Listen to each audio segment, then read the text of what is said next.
Hola, por acá María Alejandra Díaz. Miren, desde el año 2020 es un hecho público, notorio y comunicacional que nosotros no solamente salvamos el voto, salvar el voto en el caso de la ley antibloqueo, aunque no lo validaran como tal, era un voto de conciencia. Ya había suficientes diferencias desde lo interno con otras leyes, que las cuales nosotros también hicimos observaciones y salvamos nuestro voto, no estuvimos presentes durante esas discusiones, ni levantamos la mano. En su momento se sabrán cuáles son esas leyes, entre ellas la ley de inversiones extranjeras, la ley del petro, bueno, la ley de creación de Sunacrip, porque sabíamos que detrás había un modelo de estafa al país y no nos equivocamos, lamentablemente. En el caso de la ley antibloqueo, nosotros insistimos que es una ley inconstitucional. Bueno, hay un sector que dice que no es inconstitucional y los argumentos que da es que la ley antibloqueo primero es una ley constitucional. Una ley constitucional no existe dentro del ordenamiento jurídico venezolano. Es una ley que dictó una Asamblea Nacional Constituyente en funciones. Eso es otra cosa. No hay ninguna ley que esté por encima de la Constitución porque estaríamos desmontando el artículo 7, la supremacía absoluta de la Constitución. Incluso los tratados internacionales, según el 23, para tener validez, tienen que ser mejor que lo que dice la Constitución. O sea, para ser supraconstitucional, las cláusulas que prevé ese tratado internacional tienen que ser mejor que las que prevé nuestra Constitución. Esa es la única, digamos, la interpretación en favor de la Constitución. O sea, hay más de 7 sentencias de ese tipo. Entonces, fíjense, ¿por qué la ley antibloqueo es inconstitucional? Esa es la pregunta que todo el mundo se hace, porque todo el mundo, bueno, no todo el mundo, hay un sector que asegura que la ley antibloqueo es constitucional porque la dictó una Asamblea Nacional Constituyente en funciones de supraconstitucionalidad. Bueno, yo quiero hacer varias reflexiones para que usted sea el que tome su propia decisión. Ninguna Asamblea Nacional Constituyente, por más que sea el poder originario, puede atentar contra los derechos garantizados y de carácter progresivo que están en la Constitución. Hay una cláusula fundamental y es que el 350, que está en el mismo capítulo, si usted lo busca, revise la Constitución, se va a dar cuenta de la Asamblea Nacional Constituyente y va a revisar que el 350 está en ese capítulo precisamente. Es decir, la propia Asamblea Nacional Constituyente tiene un límite de actuación. Y el límite de actuación lo establece el 350. Porque el 350 dice, entre otras cosas, que si una Asamblea Nacional Constituyente desconoce esta Constitución, no es válido. Entonces, el límite de actuación es que tú no puedes retroceder por el principio de progresividad en lo que ya has alcanzado, en lo que ya tienes como derecho, porque la Constitución se interpreta de manera progresiva y no regresiva. Por eso la sentencia 523, que la comenté en otro video, es inconstitucional, porque la interpretación que hace es regresiva y conculcatoria, violatoria de los derechos laborales establecidos, no solamente en la Constitución, sino en la Ley Orgánica de los Trabajadores y Trabajadoras. Entonces, fíjense, el carácter de ley es siempre general y no particular, por consiguiente, el Estado, no solo en su espíritu, sino en la conciencia de la realidad histórica, es imprescindible que entendamos que una ley constitucional no puede estar de acuerdo o no puede estar, digamos, dirigida a destruir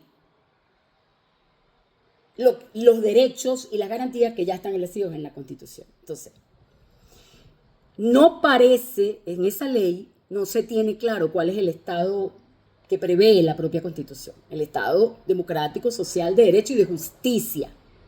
Porque si la ley antibloqueo, por ejemplo, establece que los contratos de interés público, donde tú manejas recursos de la República, tienen que pasar por la aprobación de la Asamblea Nacional y tú te obvias ese paso y además contratas en secreto con la excusa de que el otro que te bloqueó no se entere de a dónde va el dinero y cómo va, eso hasta cierto punto tendría una lógica si tú no revelas en los contratos quién es el contratante y cómo es la fuente por donde se pagan los dineros.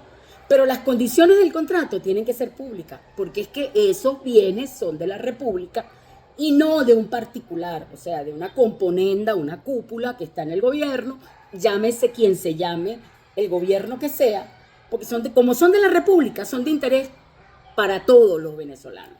Entonces tú no puedes negociar a espaldas de los venezolanos. ¿Qué pasó con la ley antibloqueo? Bueno, la ley antibloqueo fue la base fundamental para negociar barcos en alta mar, para negociar con flotas fantasma y que todavía hoy no se sepa cuánto oro se va, cuánto petróleo se negocia o se negoció durante esos años, cuánta plata convirtieron en Bitcoin y en dónde está. Eso no lo dicen quienes defienden una ley que es absolutamente inconstitucional. Yo me pregunto, si esa ley fuera constitucional, como dicen, supraconstitucional, algunos expertos, o mejor dicho, algunos opinadores, ¿por qué razón la Asamblea, después que cesa la Asamblea Nacional Constituyente, la siguiente asamblea que fue dominada prácticamente por el madurismo, hizo un acto para reconfirmar la validez de la ley antibloqueo? Si es constitucional, si es supraconstitucional, no necesitaba que un poder constituido aprobara una ley constituyente. ¿No les parece raro? Yo solamente les dejo eso para el análisis. Otra cosa, otro detalle. Si fuera una ley supraconstitucional, ¿qué necesidad había de que la propia constituyente publicara una ley que dice que todas las leyes que publicó son inamovibles, irrevocables, es decir, desaplicando el 350 constitucional? ¿Ustedes creen que eso tiene sentido? O sea, nosotros no hacemos estas críticas porque simple y llanamente nos convertimos de la noche a la mañana en criticones de oficio. El que nos conoce sabe que nosotros defendemos ese proyecto histórico que está en la Constitución, porque creemos que ese proyecto histórico es un proyecto que permite la soberanía dentro de los límites, digamos, de un mundo globalizado, la independencia, la soberanía como poder de decisión, pero además permite la potencia de los pueblos, porque el poder originario sigue descansando en el pueblo y es indelegable y es irrevocable. Entonces, eso nos hizo a nosotros defender intransigentemente la Constitución.